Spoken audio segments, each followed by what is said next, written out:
Alors donc je suis un guest, ce qu'on appelle un guest, le mot, je suis l'acteur invité sur cet épisode d'OPJ, donc série qui se tourne ici, que vous connaissez tous évidemment, ici à La Réunion. Et je joue un infirmier qu'on soupçonne très vite d'être l'assassin de son épouse qui a beaucoup d'argent et qui l'a épousée alors qu'il était en train de la soigner il y a quelques années, et on soupçonne qu'il ait pu le faire uniquement par intérêt parce que c'est une veuve très riche. Après, je ne vais pas vous raconter la suite parce que je dévoilerai tout.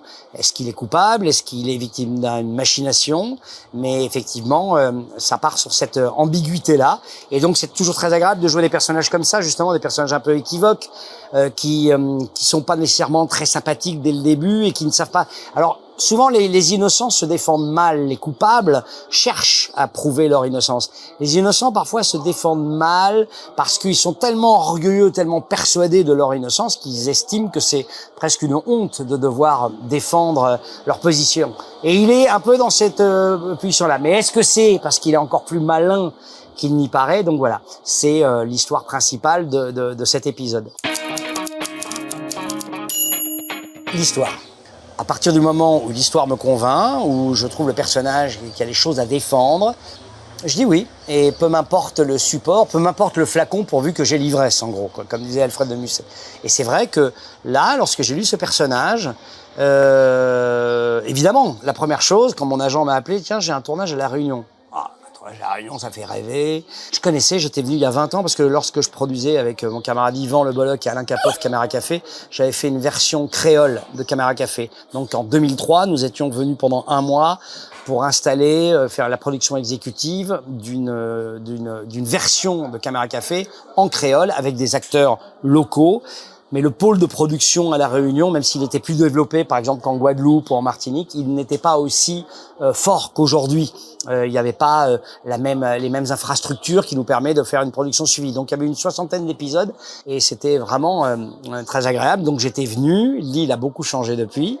Cette île qu'on appelle l'île intense, et à juste titre, ça m'a touché. J'ai eu 2 jours off, c'est-à-dire 2 jours où je ne travaillais pas sur le film. J'en ai profité à fond pour aller me balader à Maïdo, pour aller à Sillaos. J'avais déjà fait le Pic de la Fournaise il y a des années en ULM, figurez-vous, avec mon épouse qui était enceinte de notre fille et mon fils qui avait à l'époque 3 ans. Et donc c'était déjà un souvenir très puissant.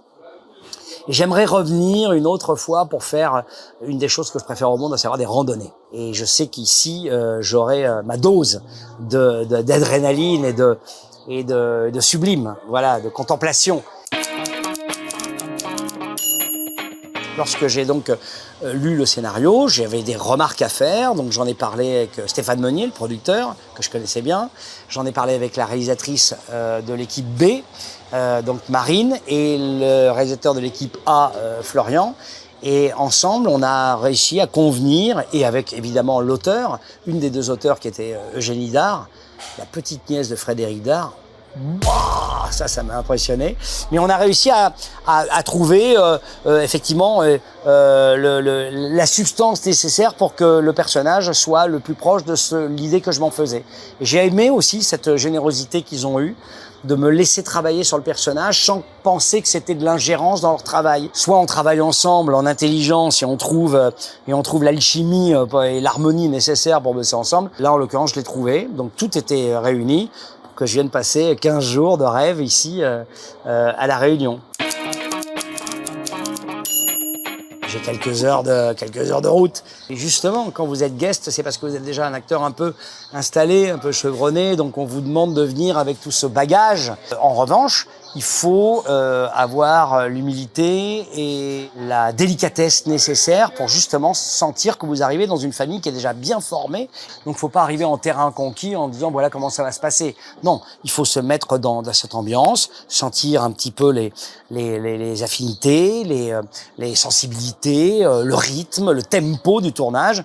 Et ça, à force de faire ce métier, évidemment, je l'intègre peut-être un peu plus vite que d'autres. Et puis en plus, je crois que j'ai une empathie naturelle qui fait que je m'intéresse suffisamment aux gens. Je suis un vampire bienveillant, moi. C'est-à-dire, je suis pas là pour vider les gens de leur substance. Je suis là pour m'en nourrir et pour m'élever grâce à l'énergie des autres.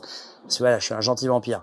Et donc, mais en revanche, à partir du moment où je sens un peu quelque chose de bienveillant, quelque chose de construit, bien construit, je suis assez à l'aise dans l'exercice. Ouais.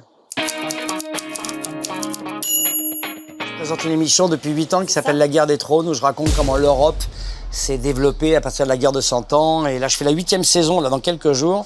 Et ce sera cette année Napoléon. L'année dernière, c'était la Révolution française.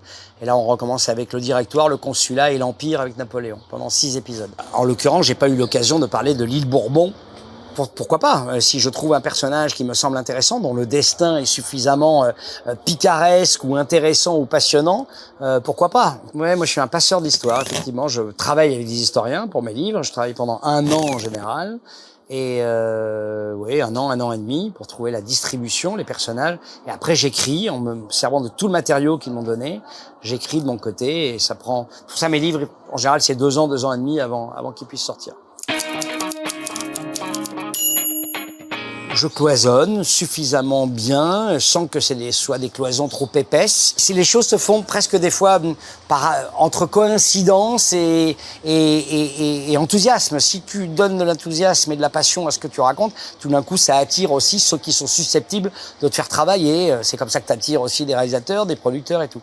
Parce que je suis un autodidacte, je me sens pas figé dans un seul territoire ou dans un... Je suis pas quelqu'un de très dogmatique, donc voilà, je me balade un petit peu là où on me laisse me promener, voilà. Ça fait 3 ans que j'ai pas fait de théâtre et donc je vais m'y remettre à partir de janvier 2025. J'espère aussi en septembre 2025 refaire une pièce. En fait, j'ai joué, il y a 4 auteurs que j'ai beaucoup joué, c'est Feydeau, Labiche et Courteline, et il me manque Guitry. Et là, je suis en recherche d'une pièce de Sacha Guitry. Je crois avoir trouvé. Donc voilà, reprendre le théâtre, et puis écrire mon premier roman et continuer à faire mon métier d'acteur, de réaliser, produire. Mais c'est toujours pareil, hein. On est quand même, cette phrase est un peu connue, elle est un peu bateau, mais on est tributaire du désir des autres quand on fait ce métier. C'est pour ça aussi que je me suis pas concentré uniquement sur le métier de comédien. J'ai très vite pris conscience que si j'avais la prétention de croire qu'on allait toujours avoir envie de moi, bon, c'est un peu difficile, donc je me suis dit, produit, écrit, fais d'autres choses. J'avais la chance de savoir un peu écrire. Après, si cette curiosité, cet enthousiasme, cette fièvre, cette passion irradie suffisamment pour que les gens me disent « Ah bah viens, profitons-en ensemble », bon, bah tant mieux. Et puis un jour, ça peut se calmer, ça peut s'arrêter, donc il faut toujours être prudent.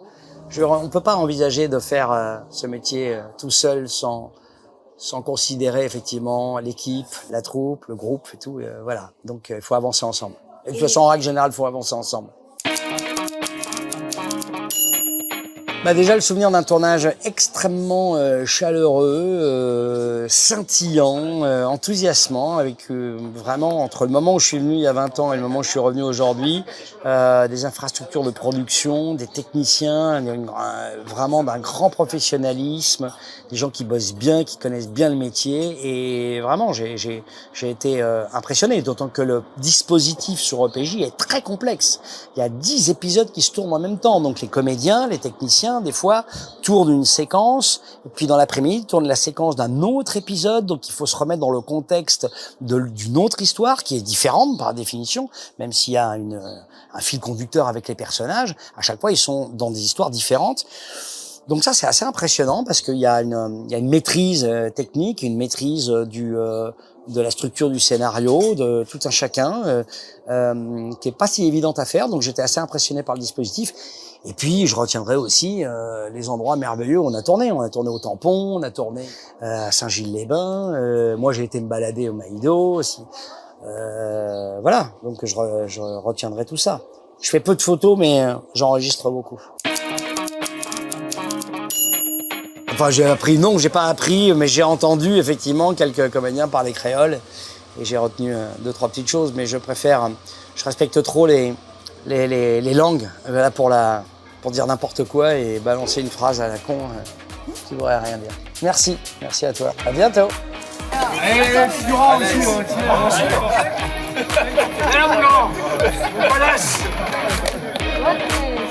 Et figurant aussi, croyez-moi.